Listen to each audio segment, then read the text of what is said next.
the blessings of God, man, I'm back to be able to tell y'all another one, man. Thank God for seeing us to the next day. And I told y'all last week that during my incarceration, I was on lockup and I was sent to Roxbury Correctional Institution, Housing Unit 5. They got A tier, B tier, C tier, D tier. They got 2 tiers for lockup.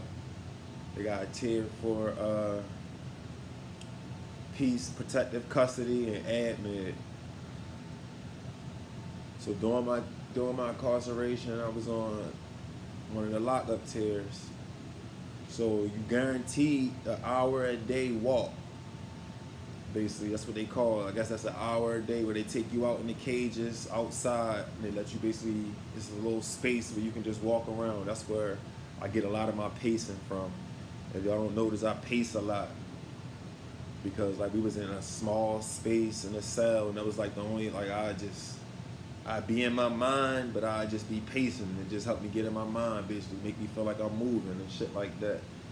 So the COs, when they do, they count around 3 o'clock. That's when they make their rounds. They do count the inmates and things like that. You ain't supposed to have nothing in your window. A lot of people will put like a paper to cover half their windows so the officers don't see your privates when you pissing because the toilet is faced that way. So when they doing their count, you ain't supposed to have nothing in your window because they want to be able to clearly see in the cells. And then you're supposed to be standing up and then you tell them, because you got bunk buddies, so you tell them how many people going out for a walk. Sometimes your bunk buddy will stay in so he can jerk off, basically, called boom boom time. So it might be one person going out, 2 people going out. So it was this officer named Officer Hag. We call him Stone Cold. He was a cocky ass white man. He looked like Stone Cold Steve Austin. He had a bald head, so we called him Hag. We called him Stone Cold. His name Officer Hag. So Officer Hag is the one doing, see, I come to y'all as is, I did a haircut, all that. But so Officer Hag doing the rounds this day. So he must be on some bullshit because some COs don't care if you got something in the window. They ain't gonna take your walks or nothing like that. So Officer Hag doing his rounds. I'm in cell 46, and the cell across me might be like 30 something, I'm not that sure. So it was this comrade named Troy. Troy got a bald head. He about a little shorter than me, but he about my build, but he way more cut up than me. He been locked up like 10 years. He real militant. He like a zero tolerance type dude. He used to run the workouts outside in the cages. I used to work out with him. Like he do workout. You come to him working out if you trying to do workout extremity. Like if you trying to do 100 burpees, 100 squat thrusts, 100 push-ups, Spider-Mans, mountain climbers, all that. I'll break down what all that is, another story. So that's Troy. He's zero tolerance dude. So as Stone Cold making his rounds, he coming through the cell. He stopped at Troy's cell. Troy got something in his window, so he like, your walks is beat. So Troy like, what? Yo, you want some bullshit? Yo, you a bitch. If you ain't had that badge on, I'll fuck you up. So Stone Cold and I'm like, what you just say to me, boy? He like, I'll fuck your bitch ass up if you ain't had that badge on. So he like, open cell. We was gonna say Troy in cell 36. He like, open cell 36. He like, what the fuck you just say? So Stone Cold making his way in the cell. Now, as Stone Cold making his way in the cell, there's other officers up there. Like, these white boys, they live for shit like this. They live to fuck a nigga up. Fuck a nigga up. That's how they get past their motherfucking 10-hour shift. Fucking niggas up. They love doing it. They do it artistically. But Hag, pride is in a way. So Hag on some shit like, he's signaling them off. Like, he doing some shit that police don't do. So I guess he on some man time. He basically want to fight a nigga one-on-one. Basically, he signaled them off. They like, what? He signaled Officer Pence, and I don't remember the rest of their names. He signaled them off. So as he making his way in the cell, he straight pops off. I'm looking across the hall. He pops off. I see Troy pop him back.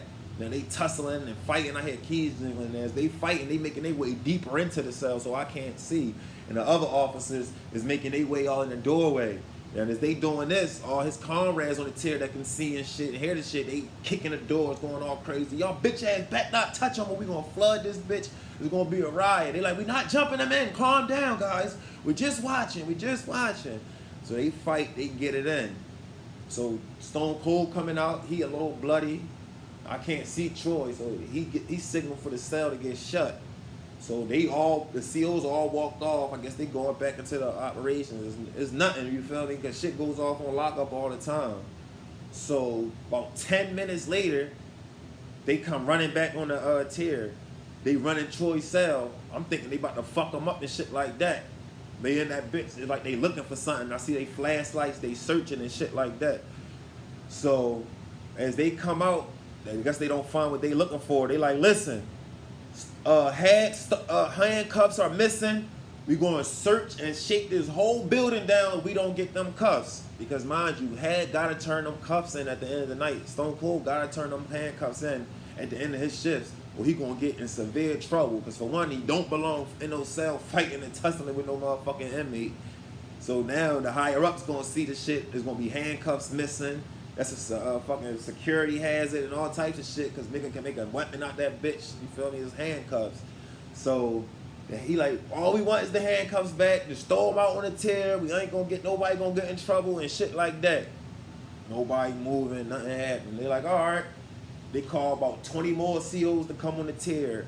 They going cell to cell, ripping and searching for this shit. Already on lockup, we got shit we don't supposed to have, like CD players and shit like that. They normally be letting us have it. They taking all that shit. They mad as a bitch they can't get these cuffs and shit like that.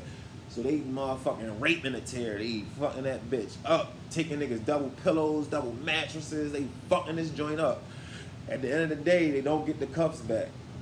So Hag ends up getting in trouble. He gets demoted to the graveyard shift. And long story short, the cuffs, I ain't gonna say who did it. The cuffs got flushed down the toilet. I guess the nigga did that as a punishment to the CO. Like, fuck them at the end of the day.